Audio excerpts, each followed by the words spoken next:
Do you need encouragement to turn tragedies into your own triumphant life story? If so, this podcast is for you. Listen to powerful guests who have persevered through challenges so you can gain strength to build your championship life. The host of Professor of Perseverance podcast, Dr. James Purdue. Hey, it's that time again for us to get started, for us to encourage each other, for us to provide hope, to motivate, inspire, for us to help somebody that's struggling. We know there's people struggling out there. Let's do something out there to help them. We have people to share our stories on this platform here with the Professor of Perseverance podcast. I am Dr. James Purdue, the Professor of Perseverance himself. And today, our guest is known as the Encouragement Engineer. He helps people combat the negativity that's in their life with positive perspective and positive action. Welcome to the show, Bob Brumm. Hey, thanks, James. Glad to be here. I'm looking forward to our time. Hey, I'm always looking forward to making a chance to talk to you. We've been together. We've known each other for a while now. We actually both were helped with the creator of 17 Biblical Principles of Success. Our man, Phil R. Taylor, the founder and creator of Whatnot, and we threw our 2 cents worth in there to help out. So I was blessed to be able to work with you. Actually, Bob and myself, there's 17 disc series to this, and Bob and I are on disc 15, where we're both talking about perseverance. So, All right, Bob. Hey, yeah, we've known each other for a while. I'm glad that you and our paths crossed.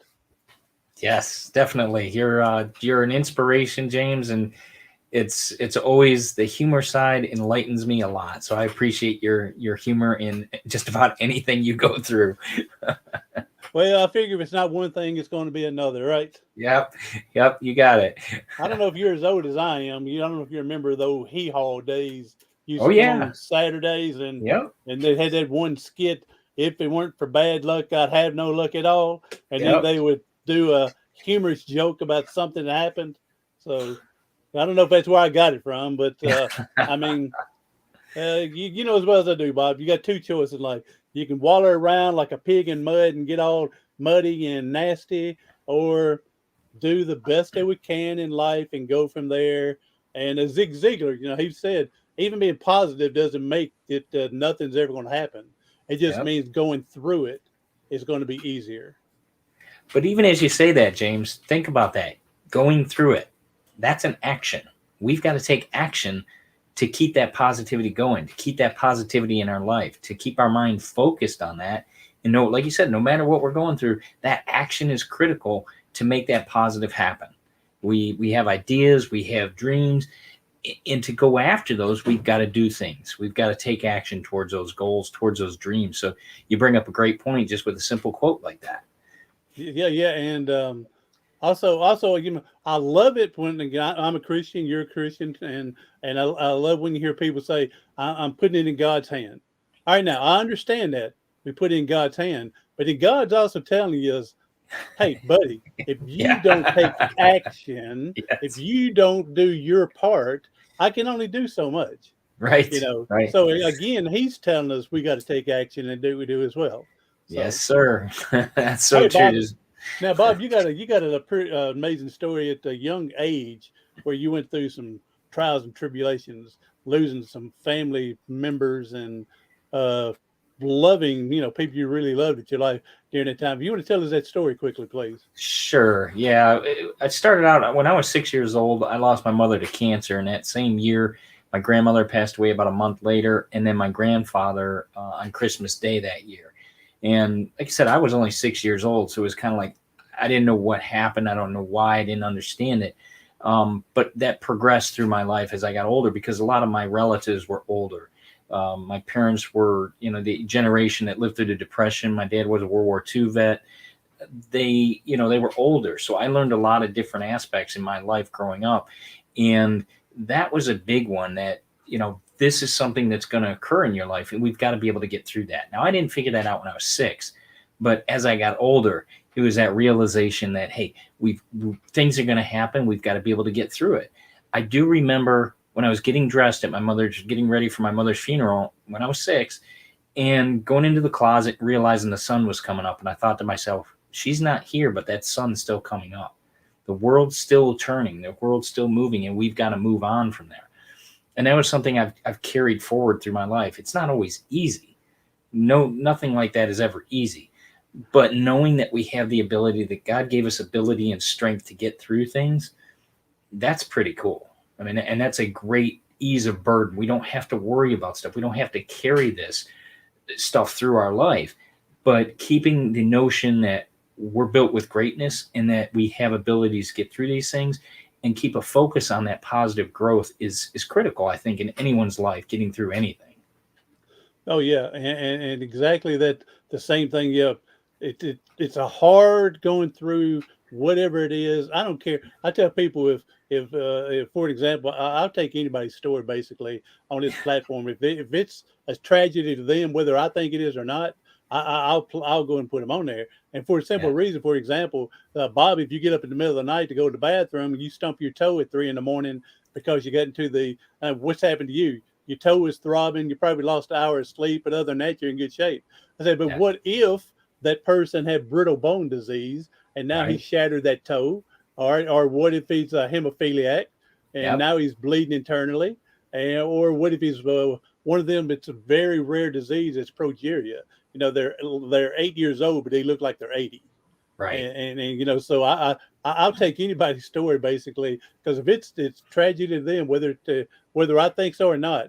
I mean, if they have a story to share to help someone else, I'm all for it.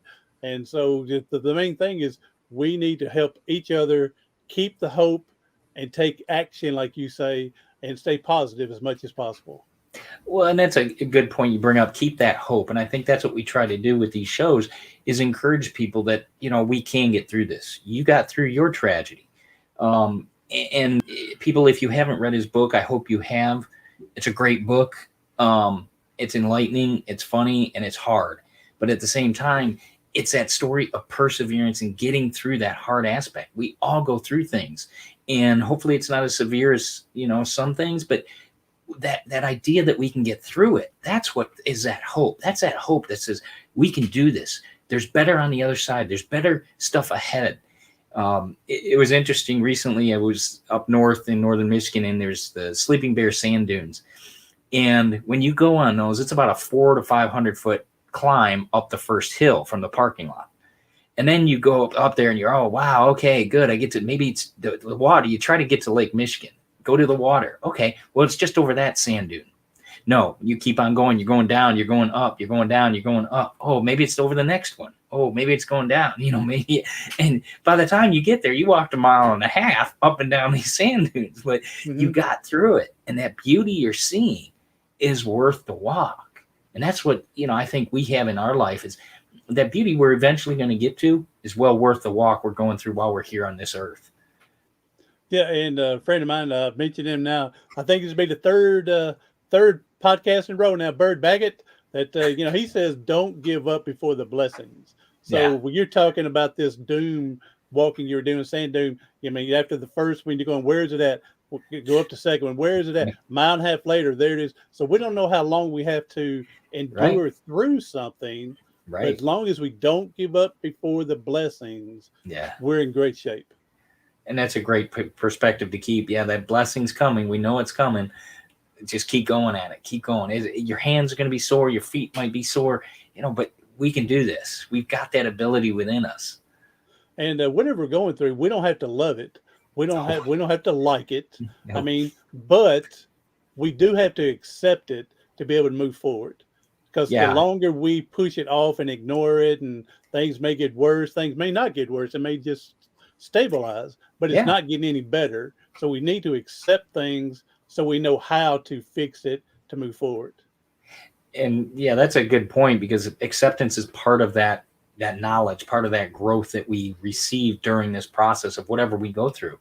And sometimes it is accepting it. You know, we can't all, you know, be Michael Jordan. I see your thing behind you there. You know, I can hardly dribble the ball, you know, so, but, you know, I can accept that. but I've got other talents. So, we all have our specialty, and it's a God-given specialty that we have, and we need to show people that greatness we have. And it will take some time maybe to build that, to show that, to figure out what it is, but not stopping is critical.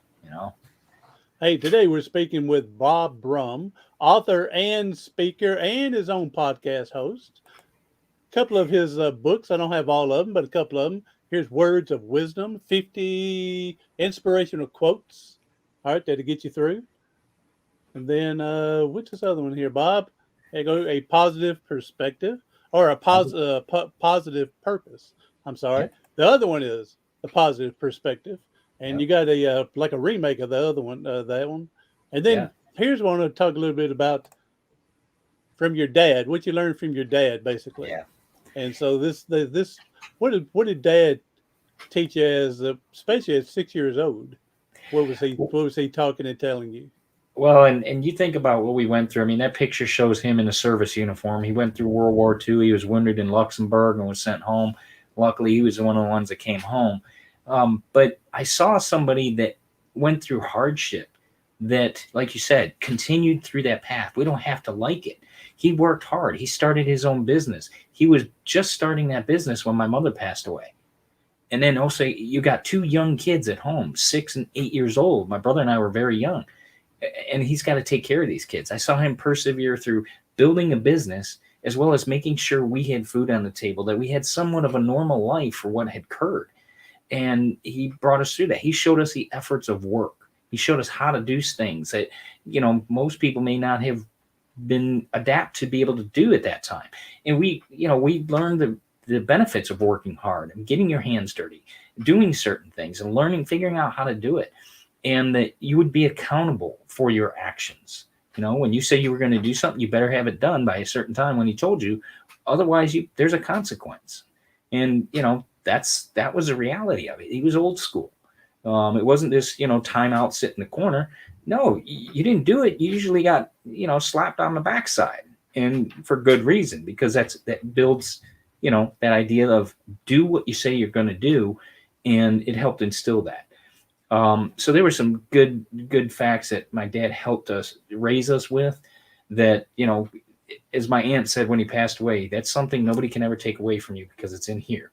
And that's what the best part of that is there's skills and aptitudes that we learn that nobody can take away, and that we can help us to grow, and it helps us to focus on what we do. And that's part of that positive perspective is in that action. That discipline helps you to persevere. And also that smack on the backside is not for torment, not for abuse, not for whether believe it or not, it's for love. And again, to help you be accountable. There's consequences if you don't do what you're supposed to do. Here's your consequence. Now grow and learn. And I would tell, I tell people I never met my real father. And he divorced, my mom and him divorced before my first birthday. He died when I was 12 years old. He was 25, 35, but he never met us. He never wanted to meet us. And but she remarried. And I said, that guy there was my father. Mm-hmm. He was a stepfather, but he was my father. And I tell people he loved me when I needed it, but he sure bust my butt when I needed it. Yeah. And I needed it. And so I didn't take it any other way. I mean, nowadays people be hollering abuse and stuff. Yeah. No, it was what was needed. So, and that's some of the like you said, the consequence. People don't understand the value of consequence today, and that's why we have the issues we have. There's consequence for your action, and you've got to pay that price sometimes. And if you can avoid it, hey, it keeps you out of trouble. Exactly. The more you can avoid it, the best. But if you ever slacked up and you needed it, it was done when needed it. So, all right. And another book here. I didn't put this one up on the screen because I have a personal copy from Bob, and it says that life don't owe you nothing, and got his dog on the front cover. Yeah, that's right. That one's interesting because it was written just as my middle son was graduating, and he wasn't sure what to do, but it was that point of, okay, you're not sure what to do, but you got to do something, and you got to take that action. And that's what it's about. That idea of taking action. Get out there, get off the game console and get your hands dirty and let's do something. I don't care if it's, raking leaves, delivering pizzas, whatever it is. Get out there and do something, because guess what? The things you want, they're going to cost. And you got to be able to get there and do something to accommodate that cost. Everything has a cost. And I think that's what, we need to be reminded of. I think a lot of people get reminded of that in a rude way because of reality. You're driving to work, you forget to fill up gas. Okay, you're out of gas. Now what do you do? Okay, you're on the side of the road. There's actions you have to take to get that gas back in the car. But if you would have taken the time to go get the gas, that would have saved you that agony. So there's a balancing act there. And that's what that book helps you to see, is the value of taking that action. You want to save $1,000, save $10 a week. Start small. Look at what you're spending. Where are you spending it? How are you spending it? Okay, maybe we can modify some things so that we can save more to get that $1,000 sooner. It's based off the idea of simple disciplines that we can do to accumulate what we want. And that was the idea behind that book. And then setting goals would follow with this, what you're talking about, that put back $10 a week till you get what you need. And then there may be a week you can put $12 in. Yeah. Or there may be a week you only put $6 in. And if you fall short, don't think, oh, great, now let's throw it all out the window. It's not going to, it's going to take even longer. So, no, don't throw it out the window. It's still a stepping stone moving forward. And, again, taking actions and staying accountable to get what you want in the long run. Yes. And it's, that's the key, is what's that long-term goal, and take the steps necessary to get there. It's not going to be easy. That's why it's a long-term goal. It's not going to happen overnight. It's very seldom do people hit the lotto. I'm not saying people don't, but we can't plan for that. So let's build what we need to do one step at a time, I tell you what, Bob, I played the lotto before, and I'm going to tell you right now, it seems like every time I scratch it off, it always says instant loser to me. That's what it says. Sucker, to me. Yeah. So, hey, we got Amy in today listening to us. Amy, thank you for coming in. Amy, thank you, for coming in. We met back, it's been about 10, 12 years ago now, that she received a service dog with her son. I'm sorry, I can't think of his name. Put his name up there, Amy. And, yeah, you got Israel was the dog, passed away about a month ago. Ricardo is still alive. He is experiencing what you would call, I guess, dementia. He's following me around everywhere. I don't know if he's getting hard of hearing or what, but he just seems to be stays with me everywhere. Even when I don't say anything to him, he thinks he's been punished. I guess he'll go in the other room and I have to holler for him to come on back over here. And then he come back, breathes his tail. But he's 13 years old, so he may be what we would call dementia at his age. But Amy, thank you for coming in. And Josh, that's your son's name. Josh, you didn't put it up there. I beat you to it. That's his name, Josh, that he received his dog as well. So, Amy, thank you for coming in. And I saw where Miami put the smackdown on the Patriots last week. Hey, and Bob's in your area. He's in Florida. Amy's in Florida. All right. So, Amy and Josh are in Florida, yeah. So, all right, Amy, thank you for coming in. All right, Bob, so now that, like you say, you got to take action, be accountable, and go from there, because I know of one, and I'll use the word friend, because I've known him for 40 years, but he is one of them that thinks the world owes him everything. He don't think he has to work for anything. Here I'm in a wheelchair doing what I can, but he thinks he needs to. All right, we mentioned the lottery a minute ago, Bob. Bob, here's, I don't know, it's been probably 15 years ago, longer than that maybe, but Tennessee lottery got up to like $500 million. I don't know if it's Tennessee or the whole thing, but it got up to $500 million. This friend of mine, he goes, well, and I hate to say it's Bob, but his name is Bobby. And so he goes like this. He says, hey, man, you see what that lottery's up to now? I said, yeah, man. I said, I'd love to play it, but I know it's going to say instant loser on me, so I'm just not going to do it. Then all of a sudden he says to me, Bob, he goes, I'd love to win it, but if I did win, they would take my food stamps away, meaning that the food stamp welfare would take. Yeah. I said, you could live off $500 million. Oh, yeah. That you need $191 of food stamps a month. But yeah, that's what his thinking was. If I was to win it, they would take my food stamps away. That's like fishing with a small pan, and you catch a big fish, and you're throwing them back because they don't fit in the pan. There you go. I get. I mean, but with mindsets like that, that's why people struggle, and I hate that for them. And that's where, we can help to, push those little knobs every once in a while and say, hey, did you think about this? As an encouragement engineer, that's what I do, is help people to look at things just a little bit differently. How are you looking at that now? Like you said, well, what if you did win it? You wouldn't have to worry about that because you have, like you said, you have plenty of money for everything else. You could live off $100,000 a year if you wanted to. That's more than you got now. Look at that scenario, and still have plenty left over to give away and help many groups. So there's it's helping people to see that alternate perspective, and you do a great job with that because you take humor and put it into things. And that's what's great, is you shift it around and help them to laugh. When they laugh, people open up their eyes, their knowledge, their mind just opens up a little more, and they say, I didn't think about that, but yeah, what about that? And so that's a great way to help people to see that, is help them shift that view of whatever's going on in their life, their perspective of it just a little bit, so they see the positive side of things. Bob, it's a couple times you said that and mentioned book. I'm going to put the check in the mail to you now. Yeah. All right.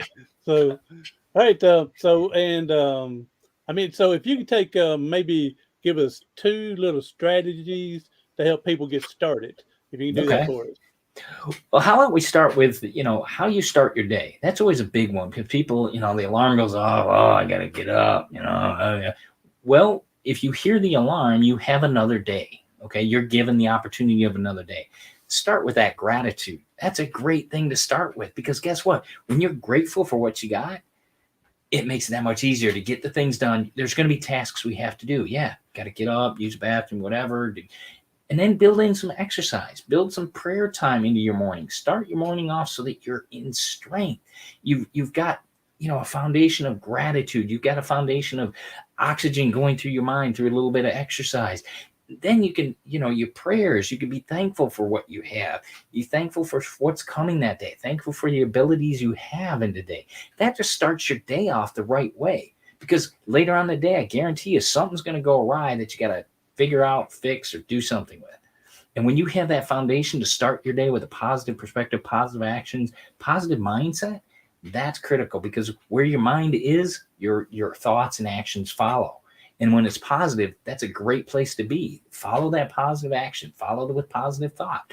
When you have things that go awry during the day, remember back to the positiveness. Okay, I'm up, I'm alive, I'm awake. I can do this. I can handle this scenario. Is it going to be easy? It may not be.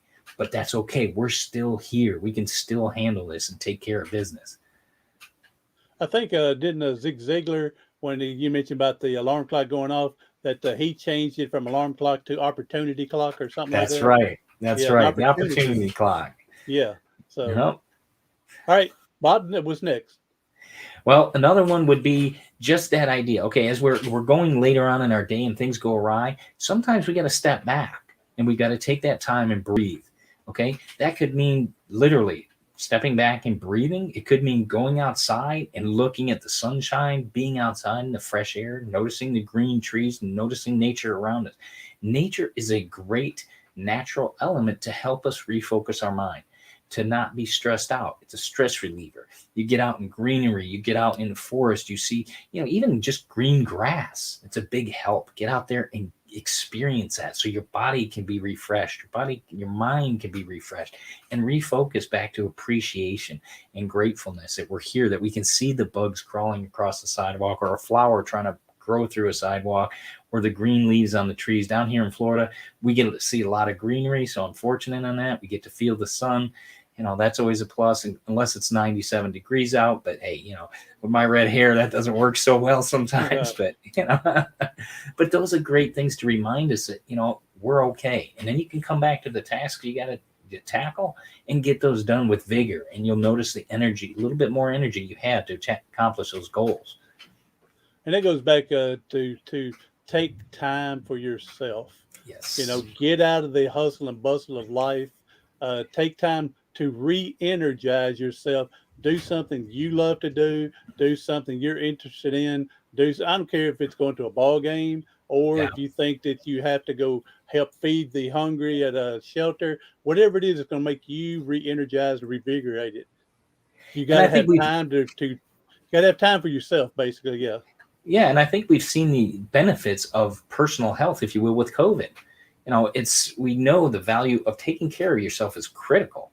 And we see that value of taking care of yourself. And this is a quick way to help yourself to re-energize yourself. So I've had two other guests and two different other podcasts, but both of them said basically the same thing as uh, taking time for yourself, know your own body and know what you can do, you're capable of doing, how to regenerate, energize, how to regenerate yourself, energy. But they both of them went on to basically said, know your body better than your doctor does.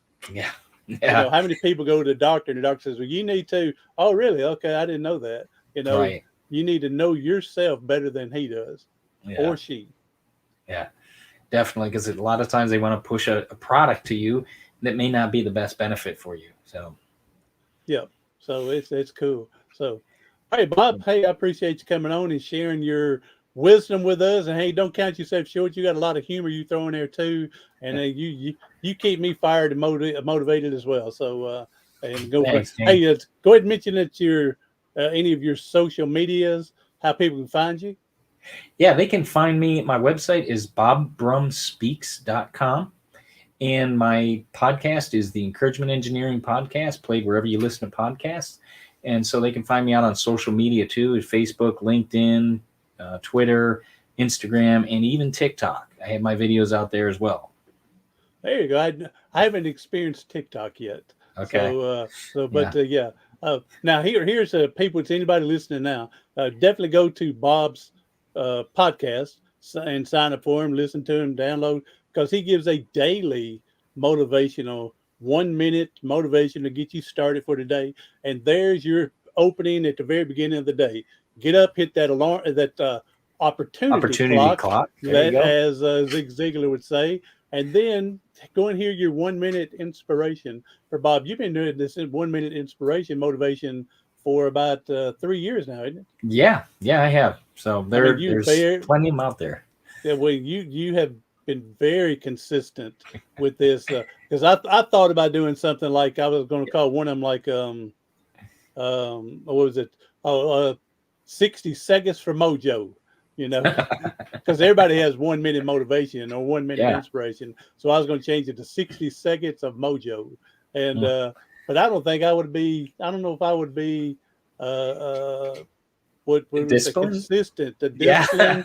discipline or consistent enough to do. And you do 5 days a week, don't you? Yes, sir. 5 days a Well, week. yeah, And then I have an interview time in there as you well. On do. Wednesdays, I release my interview podcast. Yep. So, yep. And so it's got the interviews with them. That's a roughly 30, 45 minutes with people. And then the 1 minute, I mean, you just want something fast. There it is right there. So I'd encourage all of you to go in and listen to Bob for that one. So as well. So, all right, Bob, Thank you. appreciate you being here and sharing with us. It's been exciting. Again, anytime I can be and talk with you, I'm all for it. So, Well, thank you, James. I appreciate the opportunity, and I look forward to helping your audience. So thanks again for having me on. all right. Thank you, Amy. Thank you for coming in. Again, tell Josh we said hello, and I'll pass on a big pat on the head to Ricardo for both of y'all. And everyone else, hey, if you want to share, come in, share this out. Again, the main thing is provide hope and some encouragement for other people. So share this out to help somebody and go from there. Everybody else, do something today, tomorrow, something next week that's going to help you persevere past your paralysis.